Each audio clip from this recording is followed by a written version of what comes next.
Tracy Marie here for FM Hip Hop Radio, and I'm here with rising artist BBillz. All right, so let's hop right into it. So, being from New York, can you tell me a little bit how has that shaped you musically and just as a man growing up in the industry?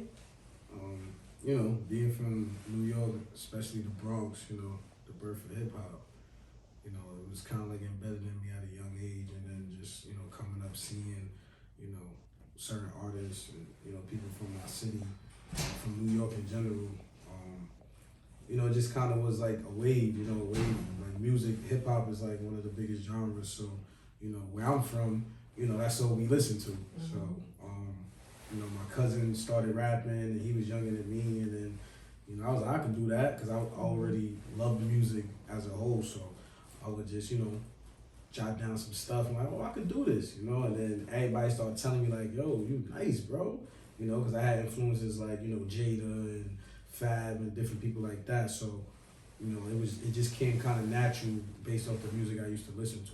That's crazy. I was gonna ask you who were your musical influences growing up, being from Bronx. Yeah. So when did you actually start rapping and taking it seriously? Taking it seriously, I want to say when I was like 21, 22. Right. I was rapping since I was 15, but just like really like, you know what? I think I can make a career out of this and make some real money and really, change my community and things like that. Right. I want to say like 22. All right. Now, growing up in New York, we know it's like survival of the fittest, get it how you get it, hustler. Right. How has that kind of like, were there any obstacles in your way while doing this? Because I know being an independent artist, it could be some hurdles getting in your way, not as much support. Can you talk a little bit about that? I mean, that still goes on. You know what I'm saying? I mean, it's really dependent on how much you want it. Yeah. For me, it doesn't matter who supports me, who doesn't, who's there, who's not. Like, this is what I want is for me and my family, so I don't expect people to jump out the window for me. Right. If you do, then I appreciate it, and my gratitude is always there. But other than that, coming up in New York, it's crabs in a bucket type thing. So yeah, you coming up, people trying to pull you down, or nobody want to show you love and support because they mans is a rapper. It's like 2,000 rappers in each project, so it's it gets tiring at times, and it gets discouraging at times. But this is a passion that I've had since I was young, so I don't really let those things bother me like they used to. I still do what I do because I'm me, and nobody else can stop me from my mission, my grind. So definitely. Now let's talk about your single that's out, Do or Die. Talk a little bit about that process. How did you get that collab with Burners on it? Well, that's my boy. We had the same manager at one time. That's how we met. I want to say like maybe 4 years ago, and we just kind of hit it off. Like we just, because me and him share similar rapping styles. Even though I'm very diverse and I do like melodic and other stuff like that, but my core musical, genre is that boom bap hip hop. So he shares the same liking, So when me and him, we get on some chilling, we start rapping, freestyling or whatever. So I heard the beat and I was like, this is a dope hip hop, like New York City sound. And I was like, but I usually do a lot of my music alone. I was like, nah, this one needs like a different energy. So I was like, you know what, I need somebody else on there that can kind of convey the same message, but just, a different feel. Yeah. So I sent it to him because I know his style, and he was like, bro, I'm on it right now. You know what I'm saying? I think he had the verse for me like either the same day or the next day. And I think that weekend we went in the studio and locked it down. So, we got other stuff too we gonna drop later on in the future. Word. Definitely looking forward to that.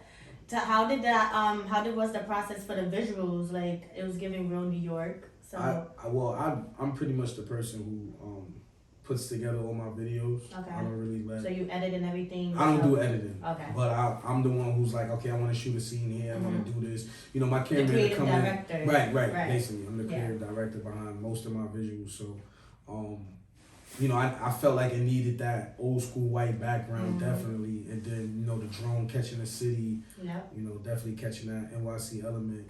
And then, also just the the way he angled coming up, looking at me, I felt like that was a very different look. A lot of people don't get that look. Yeah. So, I just wanted to do something very different from what I'm used to doing. And that's what I try to do with every video I drop. I want to do something different from the last one or the one before that.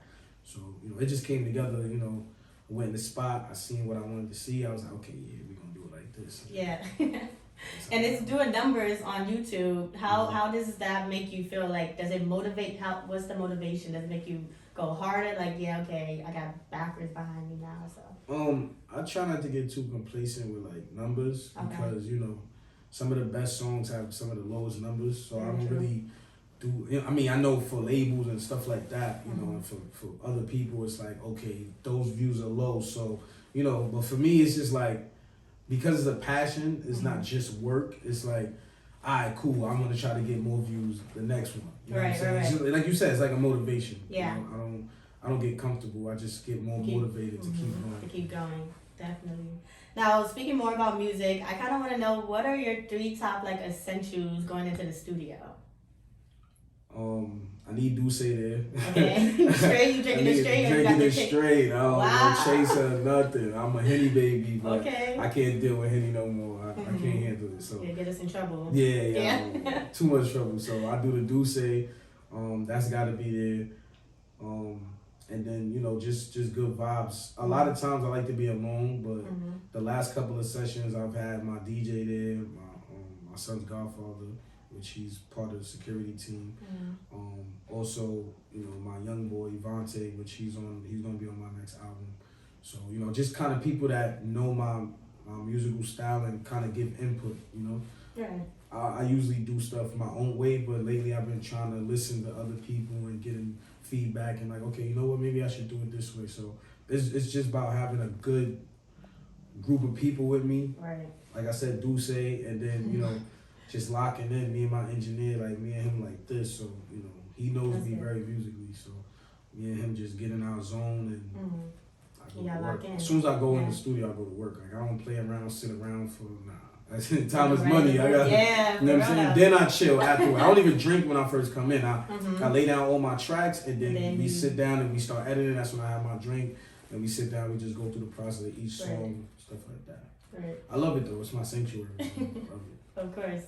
Now, you touched also just now speaking about your son. So I kind of want to know how is it balancing trying to come up in the industry and also being a family man at that? It's difficult. Yeah. It's more difficult now than it was before because I'm, Avery, my publicist. Shout out to her. She keeps me busy. So, little man, he be having a little attitude sometimes. He want to go with me. Or, because I'm usually the one who tuck him in every night. So, these nights where I can't, it bothers me at times, but I always try to reassure him. Like today when I took him to school, I was just like, Daddy's working, so we can get a nice big house and all the things that you want. Daddy got to work for it, so don't see it as Daddy not here. Just see it as Daddy's working. Yes. I'm working for you. Yep.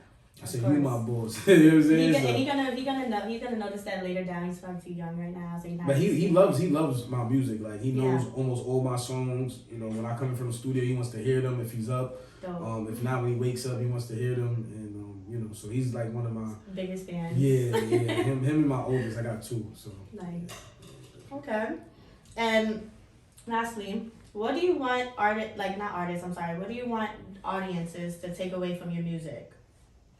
Just a vibe. Like everything I drop is different from the last song.